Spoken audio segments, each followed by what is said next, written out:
June 7, 1954. A man is found dead in his home in Wilmslow, England. On the bedside table lies a half-eaten apple. For years, the world would barely notice his passing. No headlines, no recognition, no understanding of what had just been lost. His name was Alan Turing. His work shortened World War II by at least 2 years. Historians estimate it saved 14 million lives. The British government thanked him by prosecuting him for being gay, forcing him onto a chemical castration program. He was found dead at 41, his half-eaten apple beside him. And for 50 years, almost nobody knew what he had done. So how did a man who helped win a world war become one of its most forgotten victims? The story of Alan Turing is one of brilliance, secrecy, and injustice. He was a mathematician who laid the foundations of modern computing, a codebreaker who helped defeat Nazi Germany, and a man whose life was ultimately destroyed by the very society he helped save. To understand Turing, we must begin long before the war, before the machines, the codes, and the secrecy. Alan Turing was born in 1912 in London, into a middle-class British family. From an early age, he showed an unusual way of thinking. He was less interested in memorization and more fascinated by patterns, logic, and problems that had no obvious answers. At school, Turing struggled with traditional expectations. Teachers often found him unconventional, even difficult. But beneath that was a mind operating at a different level, one capable of abstract thought far beyond his years. As a teenager, Turing became deeply interested in mathematics and science. One of the most significant influences on his life was the death of a close friend, Christopher Morcom. This loss had a profound emotional impact on Turing and strengthened his desire to understand the nature of the human mind and the possibility of intelligence beyond the physical body. He later attended King's College, Cambridge, where his brilliance became undeniable.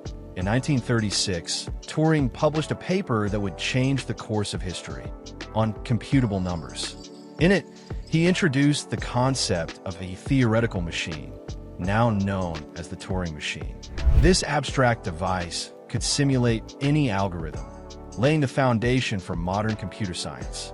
At the time, it was a purely theoretical idea, but it would later become the blueprint for every computer ever built. As Europe moved closer to war, Turing's work took on a new and urgent purpose.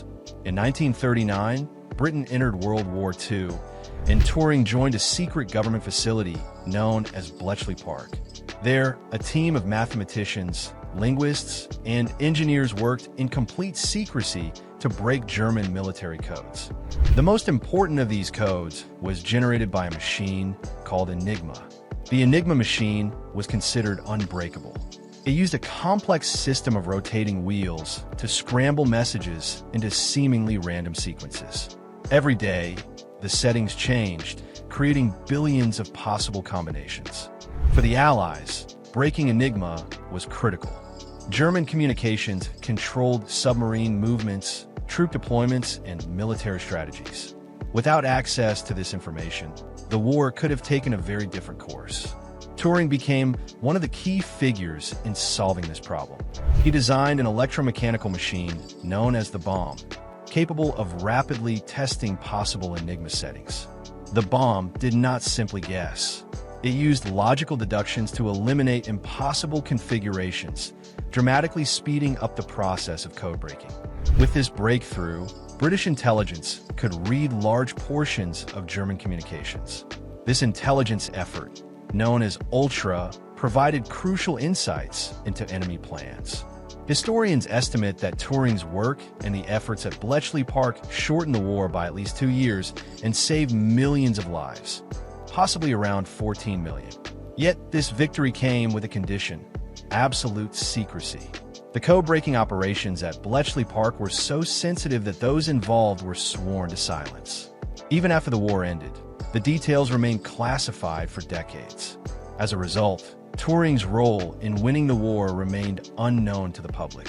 While other war heroes were celebrated, Turing returned to civilian life in relative obscurity. After the war, Turing continued his groundbreaking work, now focusing on the development of early computers. He contributed to the design of some of the first electronic computing machines and explored the concept of artificial intelligence. In 1950, he proposed what is now known as the Turing test, a way to determine whether a machine can exhibit intelligent behavior indistinguishable from human. It was a simple yet profound question. Could a machine think? Could it imitate human conversation so convincingly that a person could not tell the difference? This idea became the foundation of modern artificial intelligence and continues to shape research in computing, robotics, and cognitive science today. Alan Turing, a mathematician and visionary, was at the forefront of this revolutionary thinking, laying the groundwork for concepts that would transform technology and society. While his intellectual life was reaching unprecedented heights, Turing's personal life faced peril. In 1952, the British government prosecuted him for homosexuality, which was illegal at the time. He was charged with gross indecency, an accusation that had previously ruined the life of Oscar Wilde. Turing was confronted with a grim choice: imprisonment or chemical treatment designed to suppress his sexuality. Demonstrating both pragmatism and resilience, he chose the chemical route, undergoing hormone therapy that caused significant physical and emotional suffering. Despite these hardships, Turing's contributions continued to influence generations of scientists and engineers. His theoretical and practical work on computation, algorithms, and artificial intelligence remains foundational. Yet his story is also a stark reminder of how society has historically punished those who deviate from the norm, even when they are shaping the future. Turing's life and legacy embody brilliance, courage, and the enduring struggle for justice. The treatment, often referred to as chemical castration, involved hormone injections that had severe physical and psychological effects.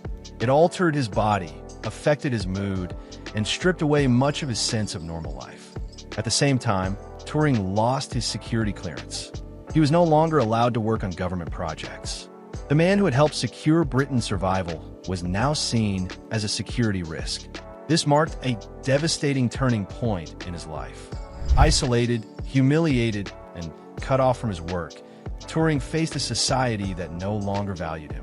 2 years later, in June 1954, he was found dead in his home. The cause of death was cyanide poisoning. The half-eaten apple found beside him has since become one of the most haunting symbols in the history of science. Whether his death was intentional or accidental remains a subject of debate. Some believe he took his own life. Others suggest it may have been the result of a laboratory accident. But regardless of the exact circumstances, the outcome was the same. One of the greatest minds of the 20th century was gone at the age of 41, and the world barely noticed. For decades, Turing's contributions remained hidden behind classified documents. The story of Bletchley Park was not publicly revealed until the 1970s. Only then did the scale of his achievements begin to emerge. Historians, scientists, and the public slowly came to understand just how much had been accomplished in secret, and how much of it was due to Turing. In time, he would be recognized as one of the founding figures of computer science, a pioneer whose ideas made the digital age possible.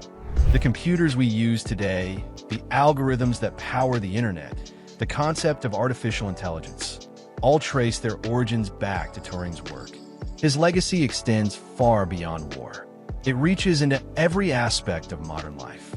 In 2013, nearly 60 years after his death, the British government issued a formal pardon. It was a symbolic act, acknowledging the injustice he had suffered. But it also raised a difficult question. Why did it take so long?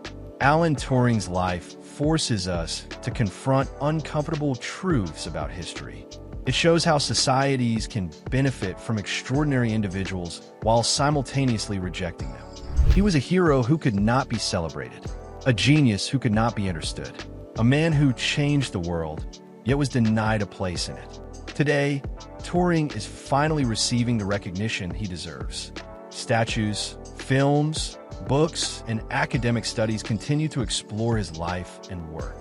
He is no longer invisible, but his story remains a powerful reminder. Progress is not just about ideas and inventions.